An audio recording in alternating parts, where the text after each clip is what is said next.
72 hours has framed what this election is all about. It's about the American people fighting back against corrupt politicians who don't care about anything except staying in power and keeping their donors happy.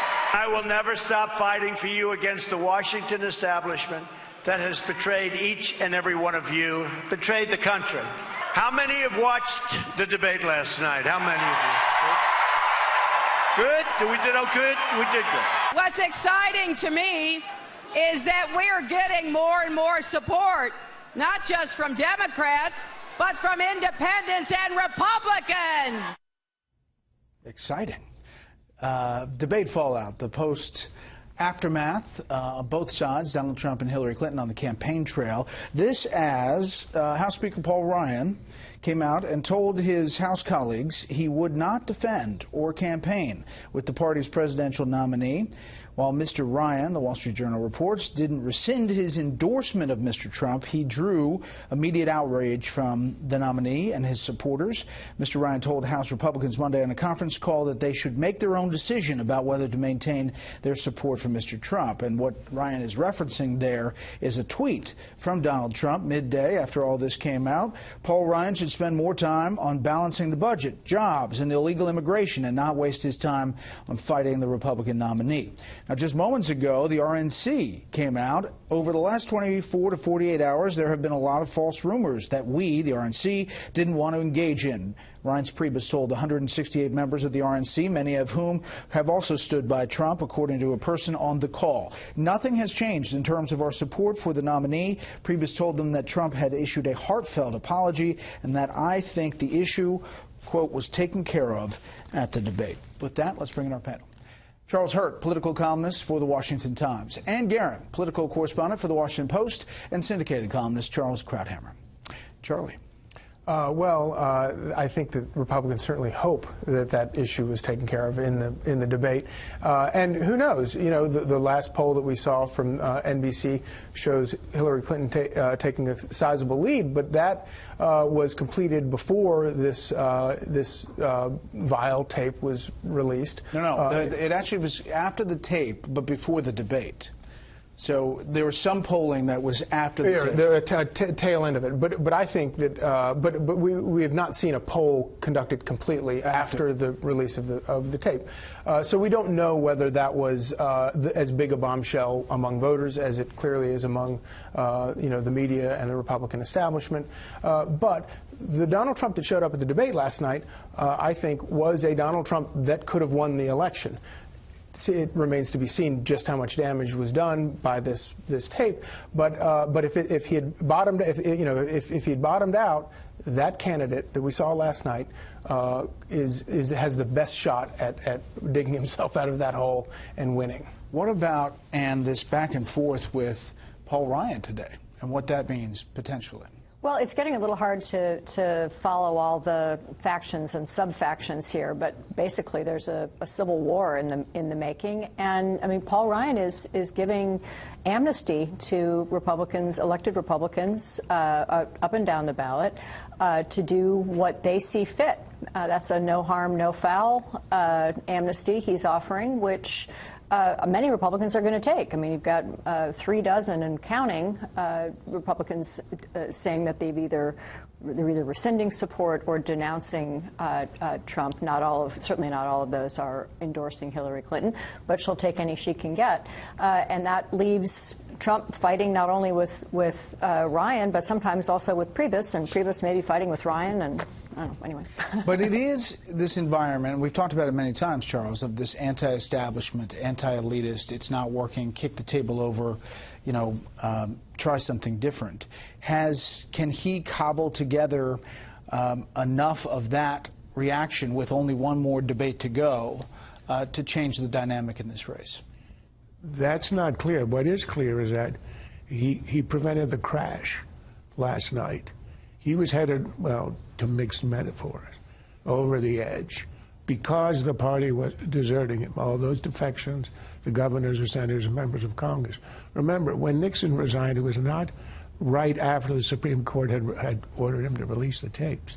It was when Barry Goldwater and a delegation from the Congress went to Nixon and said, it's over, you got to resign. And the next day he announced his resignation.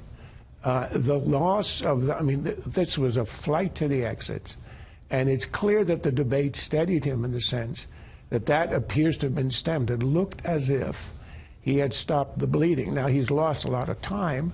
He's behind. If you lose it, he had to use this. It's like using a timeout in NFL.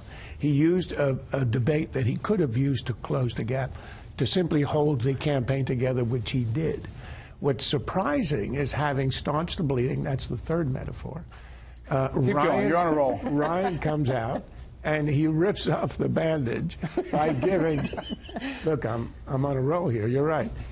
He gives permission for others to resume the flight, the exit. And that creates, I think you're absolutely right, Ann, this is the Civil War. This is the split that we're going to see between now and Election Day. And I think it makes it almost impossible to win if you're a Republican because running for president, because either people are going to be angry on the so-called establishment side or on the Trump side. And either way, if you're a senator or a congressman, you're caught in the middle. You could lose a substantial amount of Republican support. Think of the delicate balance that people like Pat Toomey in Pennsylvania have been trying to work, tapping into the Trump support, but yet also kind of making sure the establishment Republicans come out.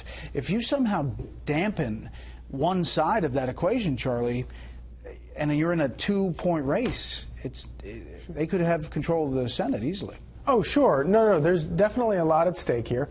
But I do think that somebody like Pat Toomey has done a very, very good job of keeping that balance. Or Richard Burr in North Carolina. That's tougher. Haley Ayotte in New Hampshire. Yeah. But I think that having these sort of course, as a reporter, I like having the disputes among the party. I think that it keeps everybody more honest. I think that I like that there's real open disagreements between Paul Ryan and Donald Trump. And I'm not all that certain that Paul Ryan was doing all that much to help him anyway. But in terms of the debates, when you look at how bad, and I didn't think he did that badly in the first debate, but you look how badly the media declared that he did in the first debate.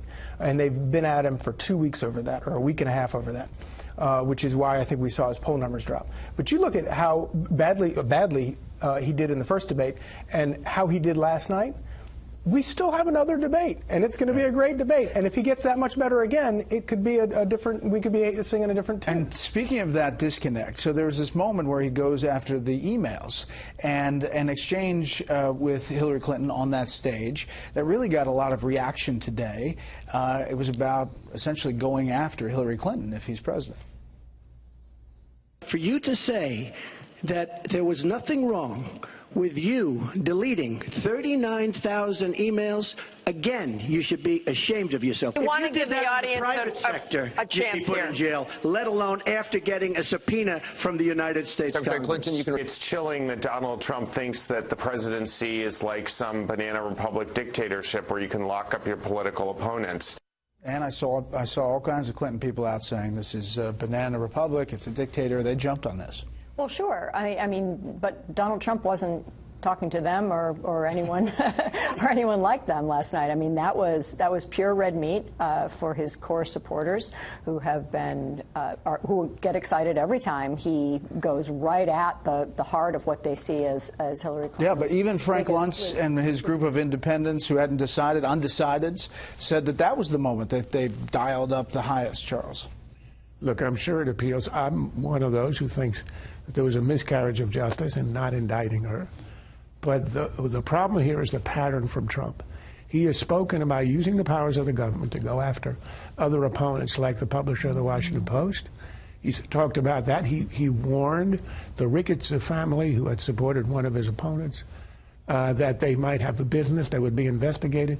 Do we want to invest in him all the powers of the government if he acts in a way where he seems to want to carry out vendettas? And that, I think, only reinforced that. In her case, there was a miscarriage of justice, I think. So that's perhaps in a different category. But it makes you wonder about his authoritarian impulses. And that's what I think is the issue.